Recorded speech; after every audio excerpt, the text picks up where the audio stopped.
Hello.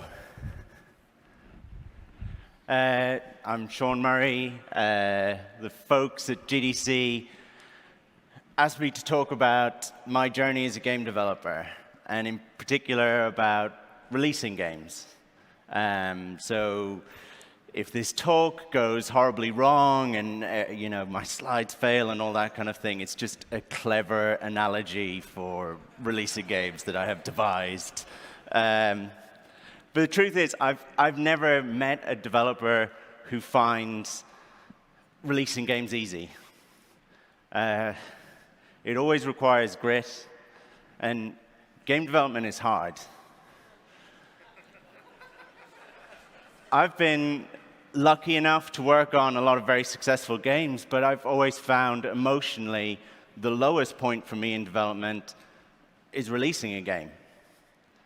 It's not actually been until our most recent project, No Man's Sky, that I learned to actually become a lot more zen about it, to enjoy it, and to learn how to take a team through it. No Man's Sky was this crazy, innovative, ambitious game. It was a procedural universe, something nobody had done before. And when we would show it to people, we would be excited, they would get excited, and before we knew it, we were building a rocket ship on the way up, like blasting towards the sun. No Man's Sky, when it released, and also still 2 years later, has sold incredibly well. It's gone on to be one of the biggest selling new IPs of all time, which sounds really weird to say out loud. But our release was also one of the most intense and dramatic that I think the games industry has seen. This is something that's becoming increasingly common in the industry. A lot of games have faced this before us and after us, but unlike some of those, we weren't facing just one technical issue that we could fix, and we also were a tiny team. We were 6 people on average making No Man's Sky. We were just 15 when we launched, and we were a little family.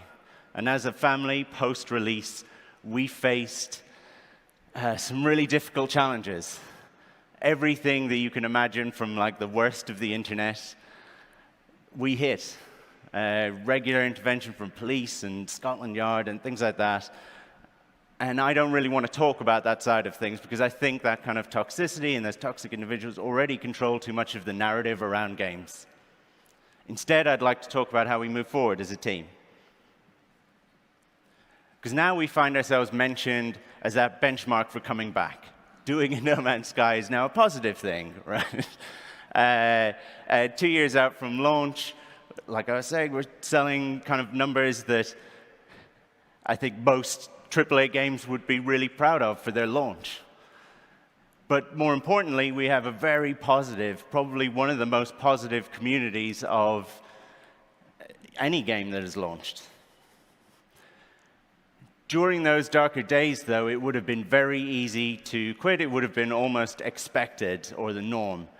But 2 things forced me to get out of bed every morning. One was that we could see something that others couldn't. We could see hundreds of thousands of people playing the game every day, an average play time of 25 hours across millions of players. We knew that people were enjoying the game and wanted to enjoy it more. The second thing that really made me want to get out and fight is that the narrative around games that launch like this becomes about the team being maybe dishonest or lazy or something like that. I've never met a lazy developer.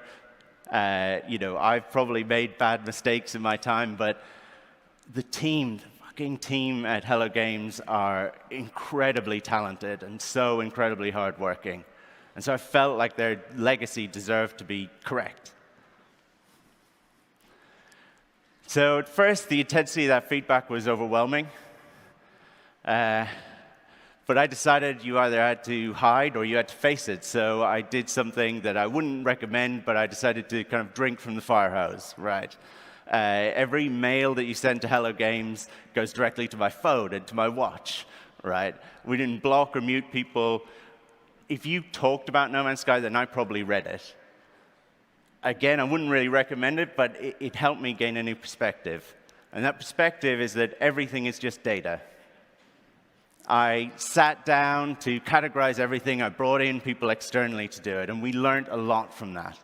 For instance, we learned that the most toxic commentary, about 80 to 90% of it, was coming from people who weren't really invested in the game.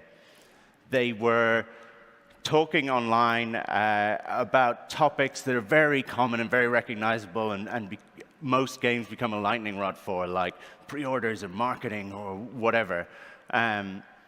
They aren't providing good data to you as a developer. That is where a lot of press and prominent voices focus, but we actually began to uncover the ground truth underneath that. The second most negative cohort of players was actually people who had played the game for about 100 hours in the first week. And their feedback was actually incredibly useful.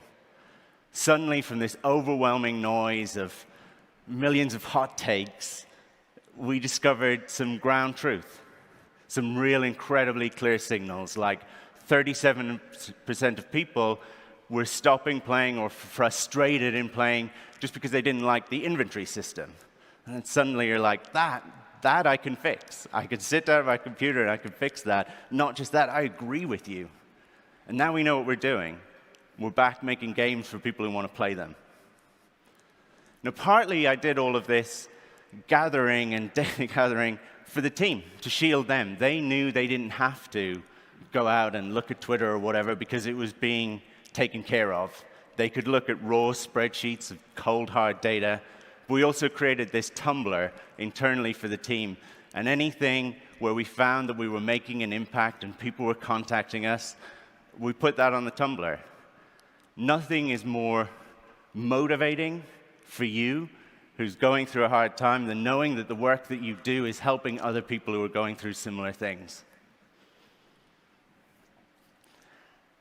Meanwhile, we learned that press wasn't necessarily the best way for us to communicate with our players.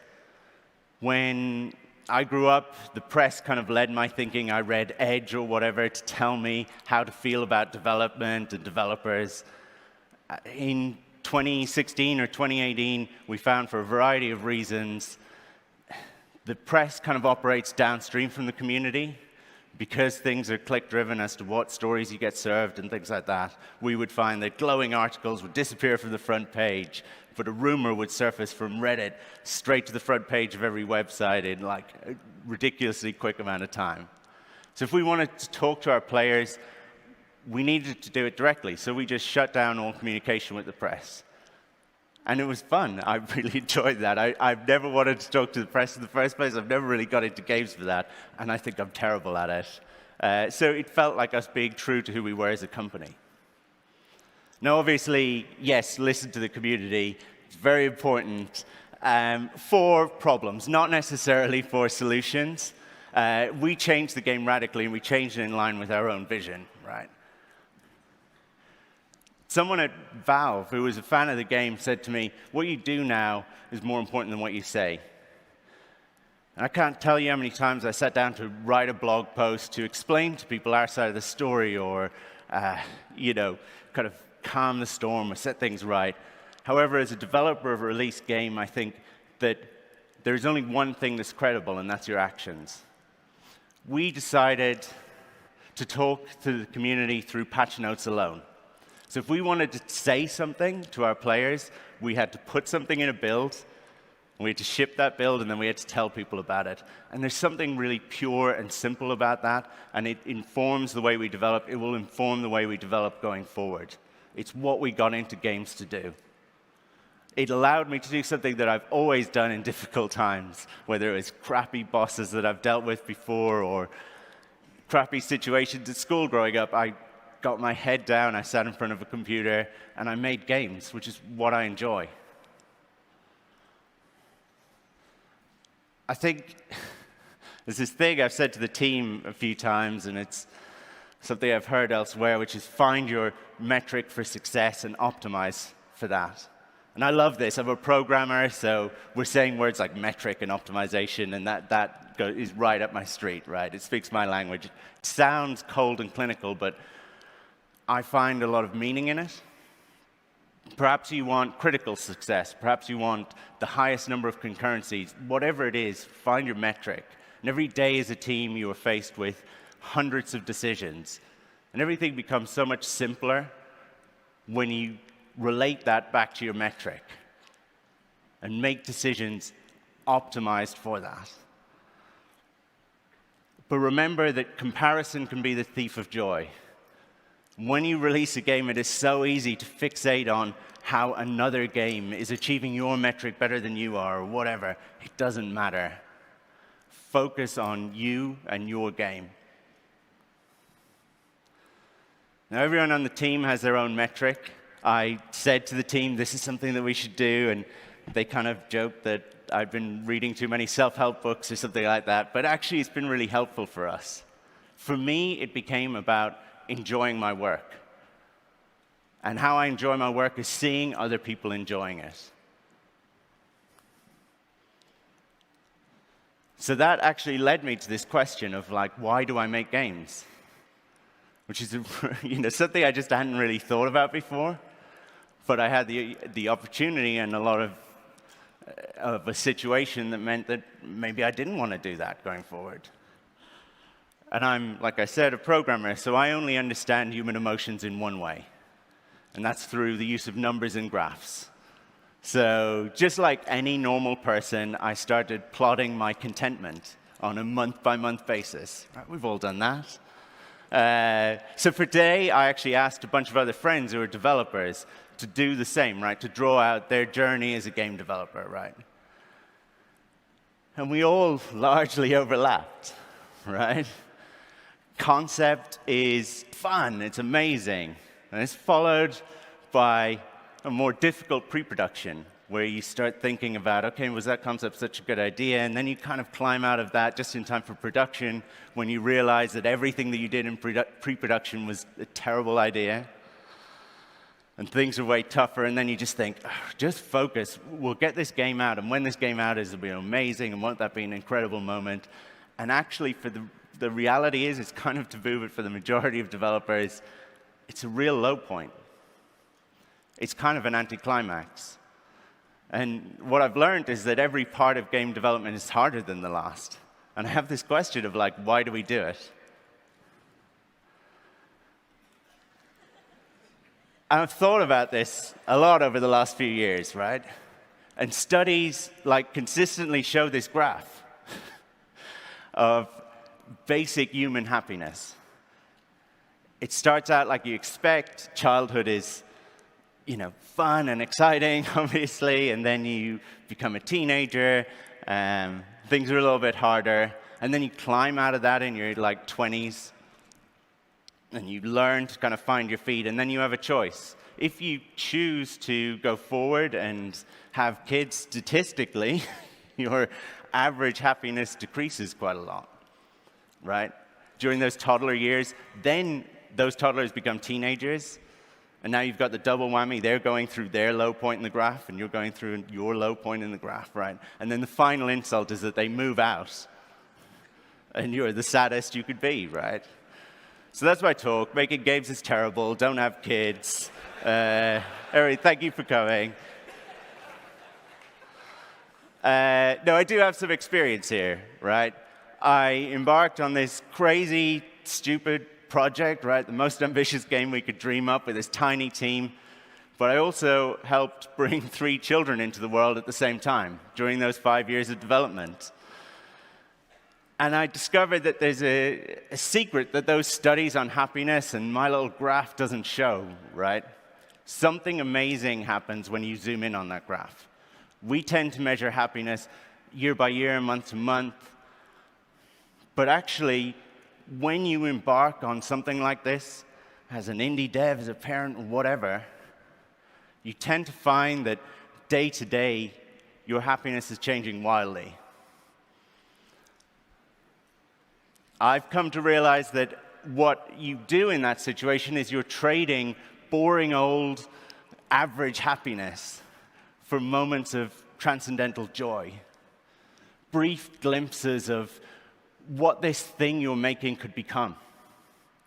And as a developer, over the last few years, I've learned to take a step back and actually try to enjoy that journey as a whole. For me, transcendental joy beats average happiness, even if it's just that you get those glimpses of it. And while we're here and we're comparing, having kids to making a game, because they're pretty much the same thing, then it suddenly makes sense to me why I would feel so kind of rudderless once my game comes out. It's my empty nest, right? My game's out there doing its own thing, occasionally calling me, right? And for me, over the last few years, I've learned to love tending my garden. No Man's Sky, for me, became the perfect outlet, right? There's this huge universe filled with players and somewhere where anything could exist. And if we look at the biggest games in the world right now, Warframe, Rainbow Six Siege, Fortnite, they all kind of had this slightly rocky or lukewarm launch. Innovation is in such short supply in the industry. And we need it so badly. We need to encourage it. We need to foster it. We need to ask people to shoot for the moon. And if they fail on their first attempt, we need to be there to support them. We focus far too much as an industry on week one sales and so little on long-term impact. We're all making games in the most polarized and intense moment in gaming. And it can be scary. But there's a simplicity I've found in releasing No Man's Sky. We've started something new now, and I'm loving it. I'm in that high part of the grasp, right? But I know that games and making games is never easy. So if we're going to do it, then let's not do it for anything that doesn't make an impact, that can't really change things or push the boundaries. Let's make sure it's insanely ambitious. And let's make sure that we savor the journey every single step of the way. Thank you.